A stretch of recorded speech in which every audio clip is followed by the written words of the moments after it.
Donc, après avoir parlé un peu du cast et d'avoir fait quelques parallèles entre Jackie Chan et Belmondo, entre Police Story et le film Casse, je disais donc que Belmondo a commencé ses cascades dans un film de Philippe de Broca qui du coup l'a vraiment fait passer du statut de petite vedette à star. Et c'est donc dans le film L'homme de Rio qu'on retrouve du coup on peut dire le déserteur, hein, on peut dire ça, le déserteur Adrien Dufourquet, qui se retrouve dans une histoire complètement invraisemblable, voire rocambolesque, et par la suite des choses, il voit sa fiancée être enlevée par une bande de gangsters et être attiré jusqu'au Brésil. Donc il se retrouve au Brésil et lui et sa fiancée vont se lancer sur les traces, ou plutôt à la recherche de 3 statuettes qui les conduiraient à un fabuleux trésor Inca. Et concrètement, dans ce film, on a l'impression de voir un Tintin sur grand écran, tellement que certaines cases de la bande dessinée ont littéralement été croquées suite aux tribulations de Belmondo dans L'homme de Rio. Je donne un exemple, par exemple, il y a un moment où Belmondo, pour échapper aux gangsters, il passe par la fenêtre d'un hôtel au-dessus de la baie de Copacabana et il se suspend aux fenêtres. Et là, cette scène-là, si on ouvre un bouquin de Tintin en Amérique, on a exactement la même scène où Tintin, effectivement, est sur aussi la rambarde et longe le mur avec le vide au-dessous.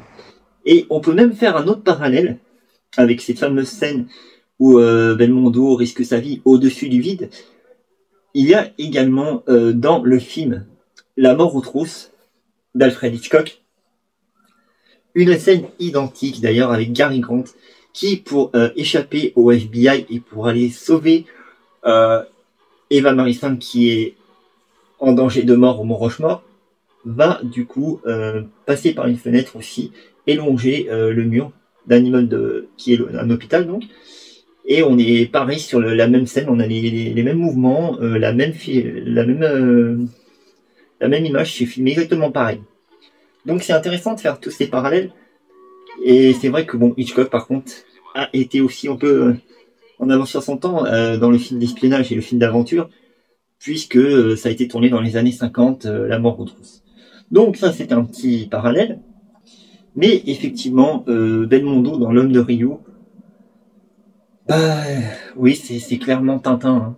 C'est clairement Tintin. D'ailleurs, il a à peu près la même corpulence à cette époque-là, puisqu'il n'est pas encore très musclé, il n'est pas encore très carré au niveau des épaules, c'est pas encore un mastoc comme il pourra l'être dans le professionnel, dans l'As des As, ou dans le marginal, voire le solitaire.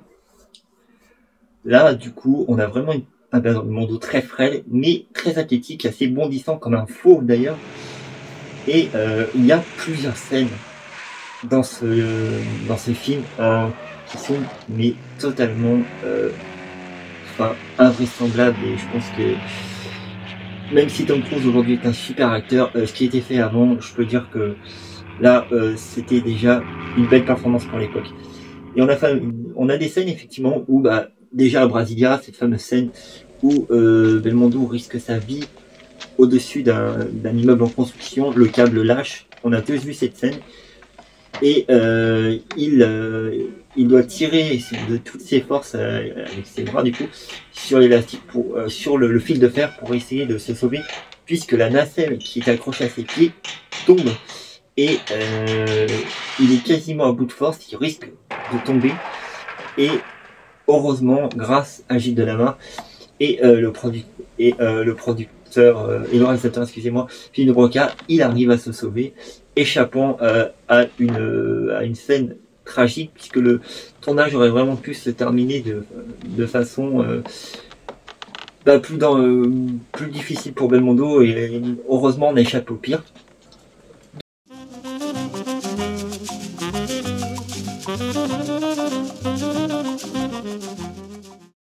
Il y a cette scène-là, il y a aussi Une scène assez marrante, hein, où il se tape contre plusieurs personnages dans la boîte, à un moment dans un bar de pêcheurs, et il se reçoit une véritable rouste du coup, et à un moment il boit de l'alcool, et là il devient imbattable, quoi. Il distribue les bourre-pifs à tout va. C'est une scène assez comique d'ailleurs, l'humour chez Belmondo c'est assez fréquent, hein. Il y en a toujours eu, et c'est ça que j'adore chez Belmondo du coup, c'est cet humour. Et cette scène-là, effectivement, elle est assez amusante puisque c'est une bagarre générale. Il distribue les bourre-pifs. Il arrive clairement à être beaucoup plus fort avec l'alcool et il élimine tous ses adversaires. Et comme j'aime bien faire des parallèles, ça me rappelle aussi une même scène avec, je crois, Timothy Dalton. Alors je me sens que c'est dans Parmi Tuer, il y a une même scène identique. Il est dans un bar avec Pam Bouvier du coup. Et pareil, il boit et à un moment il devient plus fort, il distribue les bourre-pifs, il élimine tout le monde dans le bar. C'est amusant, quoi. C'est super drôle à voir. Donc ça, c'est les parallèles en présentant chaque film, c'est assez marrant parce que d'un film à l'autre, on a l'impression effectivement que les scènes ont été soit copiées, soit été inspirées. C'est très amusant à suivre. Et donc effectivement, l'homme de Rio, c'est vraiment un très bon film. Et en plus, ce qui est marrant, c'est qu'il y a aussi dans l'homme de Rio un acteur qui joue effectivement le méchant dans Opération Tonnerre avec Sean Connery. Et c'est pour ça que je parlais de parallèles. Il y a souvent des similitudes entre les films. En vrai, L'Homme de Rio, c'est un excellent film d'aventure. On y passe de très bons moments. La sœur du coup de Catherine Deneuve, la regrettée dans les actes, du coup, est désopilante. Franchement, Françoise Dorléac est désopilante dans son rôle de fille délurée qui comprend rien ce qui lui arrive, qui est embarquée dans cette histoire par les gangsters qui veulent du coup récupérer le trésor aztèque, ou enfin c'est un trésor d'Amérique du Sud. Et vraiment on a aussi je me rappelle le petit chausseur de pied qui est aussi très sympathique et qui joue le rôle d'adjuvant à Belmondo dans le film, qui est un peu son pote qui devient son pote. Et là, si je peux faire un parallèle, clairement, pour moi, le petit chasseur de pied dans L'Homme de Rio, c'est clairement 2001 dans Le Temple Maudit avec Harrison Ford. Hein. Ils ont à peu près le même, la même complicité, le même relationnel. C'est à peu près la même chose. Hein. On peut également, alors pour les plus anciens, ceux qui connaissent, en tout cas, dans l'Idole d'Acapulco aussi, pareil. D'ailleurs, ça se passe quasiment dans le même endroit. Hein, mais dans l'Idole d'Acapulco, excusez-moi, Elvis Presley, qui joue le rôle d'un trapéziste en fuite du coup, qui veut oublier son passé, rencontre aussi une sorte de chose, aussi un petit chasseur de pied qui va devenir son compagnon et même son impresario dans le film, et qui est étonnamment joué aussi par Ursula Andress. Comme c'est étonnant, Ursula Andress qui aussi a joué avec Belmondo dans Les Tribulations d'un Chinois en Chine et avec James Bond dans l'immortel Dr. No, qui est le premier film au début des années 60 qui a lancé la vague des films d'espionnage. Enfin, sur grand public en tout cas.